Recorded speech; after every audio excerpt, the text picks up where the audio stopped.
welcome to all my physio learners. So today we will discuss all about the shoulder joint, which are the most important part of the anatomy. So we will cover all the anatomy, ligaments, muscles, bursas and movements. So let's start. We will cover all these subpoints in the shoulder joint one by one. Firstly, we will cover the anatomical structure of the shoulder joint. So what is shoulder joint or an introduction of the shoulder joint? It is also known as glenohumeral joint, which are the most mobile and complex type of joint in the human body. The shoulder joint is a synovial ball and socket type of joint in which spherical head of humerus is fitted into a shallow socket type in which glenoid cavity of the scapula. Okay, it is a socket and this one is head of humerus is spherical part, ball type of joint. Next one is bones. Bones are involved in the shoulder joints are humerus, scapula and clavicle. We will understand with the diagram.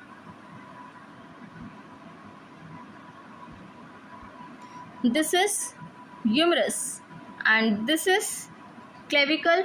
Besides of the two bones, it has present scapula in the posterior edge.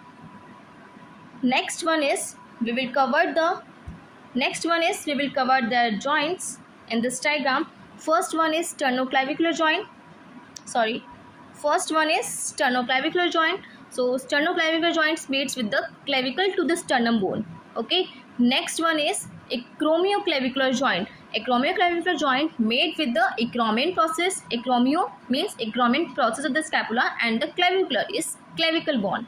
Third one is glenohumeral joint. It is first primarily joint ball and socket type of joint which are connects the glenohumeral, matlab glenoid fossa and the humerus. So it is connect with the humeral head of humerus to the glenoid fossa. Fourth one is scapulothoracic joint. It is not a true anatomical joint, but their articulation of the scapula gliding over the posterior rib cage. Okay, posterior rib cage. Next one is we will cover the articulating surfaces of the shoulder joint. That means shoulder joint is formed by the articulation between the head of humerus or the glenoid cavity of scapula.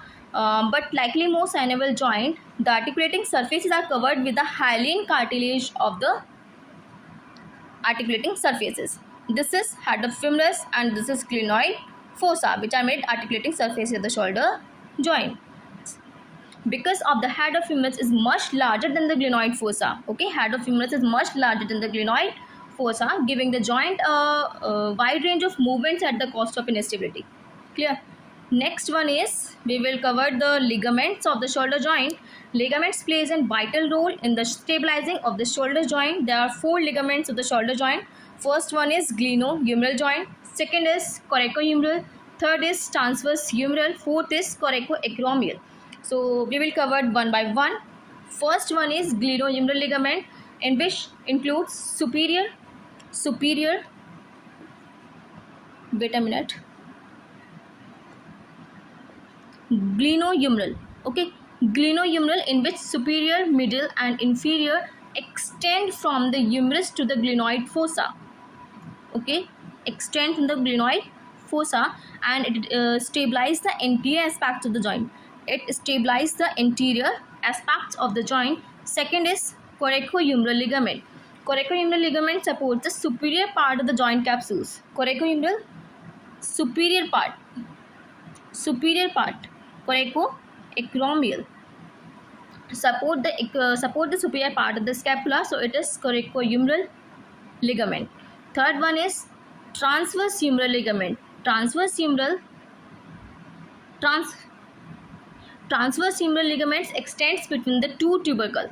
Okay, between the two tubercle of the humerus. This type of not provide any specific thing, but it holds the tendon to long head of biceps of the intertubercle groove. Okay. Fourth one is coracoacromial. Coracoacromial ligaments extends between the acromion or a coracoid process of the scapula. This resists superior displacement of the humeral head. It plays a vital role to resist the superior displacements of the humeral head. Next, we will cover the bursa of the shoulder joint. A bursa is a sac-like structure containing z small amount of the synovial joint. ठीक है. Next is it helps to decrease the friction between the tendons, bones during movements. It plays a vital role to reduce the friction between the tendons or bones. There are three types of bursas in the shoulder joint. First is subacromial bursa.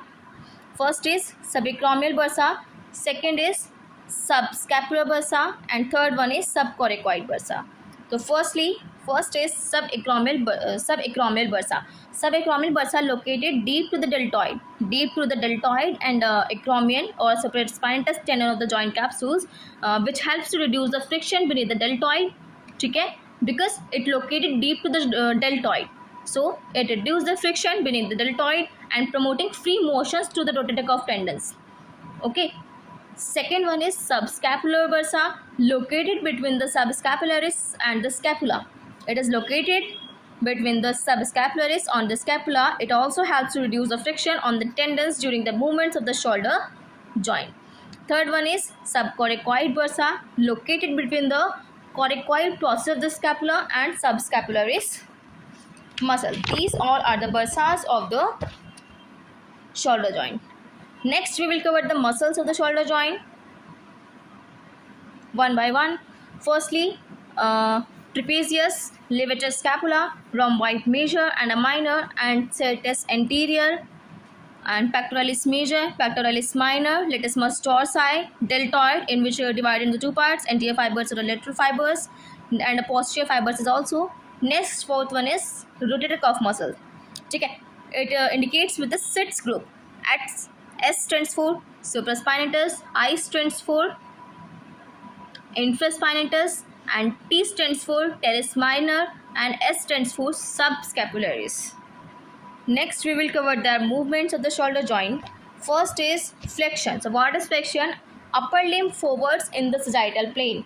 Upper limb forwards in the sagittal plane. Muscle will help pectoralis major, anterior deltoid, biceps brachii, and coracobrachialis. Okay. Next is extension. Upper limb towards the sagittal plane, in which upper limb towards the sagittal plane and muscle which helps the posterior deltoid, latissimus dorsi, teres major. Third one is abduction, in which upper limb away from the midline, the coronal plane, and produced by the supraspinatus muscle. Fourth one is adduction, and in which upper limb towards the midline in the coronal plane, muscle helps pectoralis major, latissimus dorsi, and teres major. Okay, I'm not sure, but I think teres major is includes. Next is internal rotation or external rotation. So internal rotation, what is? Rotation towards the midline so that the thumb is pointing medially. Thumb is pointing medially. Muscle helps subscapularis, pectoralis major, and teres minor. Next is external rotation. Rotation away the midline. Okay, and the lateral, in which lateral thumb is pointly medially. ठीक है, medially में होता हमारा internal rotation, and external rotation में आता है rotation away from the midline so that the thumb is pointing laterally. The muscle helps the teres minor and infraspinatus. Next is circumduction, movements upper limbs in a circle. Next is stability factors of the shoulder joint, rotator cuff muscles, glenoid labrum. What is glenoid labrum? It is a fibrocartilaginous ridge. Fibrocartilaginous ridge surrounding the glenoid cavity, and it is reduce the risk of dislocation. And third one is ligaments. These all are the stability factors of the shoulder joint. What is blood supply of the shoulder joint? Anterior and posterior circumflex humeral artery, which are both the branches of the axillary artery. They are also contribution of the blood supply. So anterior and posterior circumflex artery and subscapular artery. Nerve supply is subscapular nerve, axillary nerve, subscapular nerve, and lateral pectoral nerve. First one is suprascapular nerve. Next one is clinical significance of shoulder joint: dislocation, then rotator cuff injury, frozen shoulder, and adhesive capsulitis is also known as frozen shoulder, shoulder impingement, and arthritis. We all covered all these conditions in the next lecture. If you all want to a deep information about the shoulder joint, then give me a response in a comment box. Thank you guys.